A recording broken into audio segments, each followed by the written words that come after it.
ఇనుమూరు గ్రామస్తులపై అక్రమ కేసులు ఎత్తివేయాలని, పోడు భూముల సమస్యలపై అమలు చేయవలసిన చట్టాలను ప్రభుత్వం నిర్లక్ష్యం చేయడం తీవ్రంగా ఖండిస్తున్నామని ఆదివాసీ గిరిజన సంఘం బొట్టాయిగూడెం మండల కమిటీ తీవ్రంగా ఆగ్రహిస్తూ బొట్టాయిగూడెం మండలం ఇనుమూరు గ్రామం నుండి ఐటీడీఏ కేఆర్ పురం వరకు మార్చి 17, 18 2 రోజుల పాదయాత్రను ఆదివాసీ గిరిజన సంఘం ఆధ్వర్యంలో మొడియం నాగమణి ఆదివాసీ గిరిజన జెండా ఊపి ప్రారంభించారు.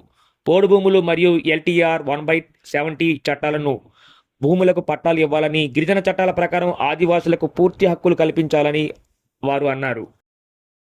ఉన్నాయి ఒక గిరిజన ఇజార్దారికి అవి ఆ భూములకు సంబంధించినటువంటి వ్యవహారాలు లావాదేవీలు అప్పచెప్పారు. కానీ ఆ భూముల్ని ఎక్కడి నుంచి వచ్చినటువంటి భూస్వాములు మావని చెప్పి ఇప్పుడు ఆక్రమించి అనుభవించాలని చూస్తూ ఉన్నారు. అంతేకాదు విషయం తెలుసుకుని ఆ భూములు స్వాధీనపరుచుకుని పోరాటం చేస్తున్నటువంటి గిరిజనుల మీద దారుణమైన నిర్బంధాన్ని మోపారు. మనం 3 నెలల క్రితం ట్రాక్టర్తో వచ్చి పోలీసులు ఎంఆర్ఓ వీళ్ళంతా వచ్చి పెద్ద సంఖ్యలో వచ్చి గిరిజనులంతా పనుల్లోకి వెళ్ళిపోయారని తెలుసుకుని ఆ భూముల్లోకి వచ్చి అక్రమంగా భూములు దున్నించేసి పాడు చేసేసారు. కొంతమందికి తెలిసి వెళ్ళినటువంటి గిరిజనుల్ని అడ్డొచ్చిన గిరిజనుల్ని ఎస్ఐఏ రౌడీలాగా వ్యవహరించి కొట్టేశాడు. ఎంఆర్ఓ దగ్గరుండి వాళ్ళ సంగతి తేల్చండి అని చెప్పి ఒక బజార్ రౌడీ కింద వ్యవహరించాడు. ఈ పద్ధతిలో అక్కడ గోండాయిజం సాగించారు. ఫలితంగా గిరిజనులకి గాయాలైన, ఆఖరికి అక్కడ ఉన్నటువంటి గిరిజన మహిళలని కూడా చూడకుండా మగ పోలీసులే వాళ్ళ మీద ఒంటి మీద చేతులు వేసి చీరలాగి కొట్టి ఇబ్బంది పాలు చేశారు. మేము అడుగుతున్నాం, నిజంగా మీ ఇంటి ఆడపిల్లని మేము ఎవరు అనుకో, ఏ ఒక్క ఆడపిల్లని ఎవరిని ఏమి ఏడ్పించాలని కానీ అలా చేయాలని కానీ ఏ ఒక్కరు అనుకో, మనిషికున్న లక్ష్యం ఇది.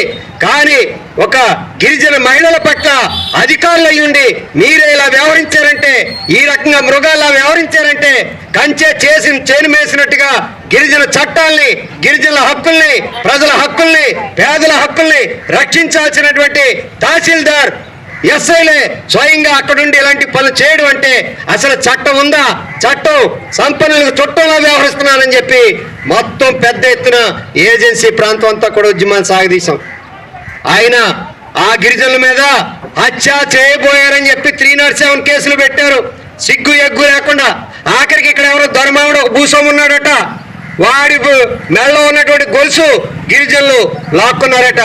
దొరమామిడి ప్రాంతంలో ఉన్నటువంటి గిరిజనేతర వ్యాపారస్తులందరికీ తెలుసు గిరిజనులు అంత నిజాయితీ పరులు, గిరిజనులంతా ఆత్మ గౌరవం కలిగిన వాళ్ళ మీ అందరికీ తెలుసు.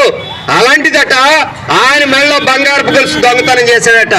నిజంగా గిరిజనులే ఈ ప్రాంతంలో అలాంటి పనులు చేస్తే ఏజెన్సీ ప్రాంతంలో అసలు ఎవరైనా జీవించగలరా?